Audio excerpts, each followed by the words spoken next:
ഞാൻ പ്രാർത്ഥിച്ചു, എനിക്ക് ഉത്തരം കിട്ടിയില്ലെന്ന് മാത്രമല്ല, ദൈവം ശത്രുവിനോടെന്നതുപോലെ എന്നോട് പെരുമാറി. അപ്പോഴും ഞാൻ വിശ്വസിക്കും. ഞാൻ രോഗം മാറാൻ പ്രാർത്ഥിച്ചു, എൻ്റെ രോഗം മാറിയില്ലെന്ന് മാത്രമല്ല, രോഗം മൂർച്ഛിക്കുന്നു. അപ്പോഴും ഞാൻ എൻ്റെ കർത്താവിൽ വിശ്വസിക്കുന്നു. അതാണ് രക്തസ്രാവക്കാരിയുടെ വിശ്വാസത്തിന്റെ ശൈലി.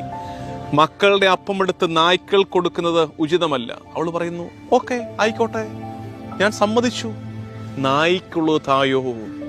ദൈവം പോലും ശത്രുപക്ഷത്ത് നിൽക്കാൻ തോന്നിപ്പോകുന്ന നേരമുണ്ട് നമ്മുടെ ജീവിതത്തിൽ. അത്തരം നേരങ്ങളുണ്ടാകും.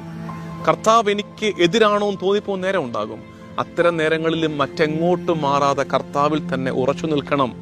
അമ്മ കൊച്ചിനെ തല്ലുമ്പോൾ കൊച്ചു വീണ്ടും അമ്മയെ കെട്ടിപ്പിടിക്കുന്നത് പോലെ കർത്താവിനെ ചേർത്ത് പിടിക്കണം. അത് വിശ്വാസത്തിന്റെ മാറ്റുരയ്ക്കും നേരമാണ്. അതിനപ്പുറത്ത് ദൈവം വലിയ അത്ഭുതങ്ങൾ എടുത്തു വെച്ചിട്ടുണ്ടെന്ന് ഓർക്കണം. എന്നെ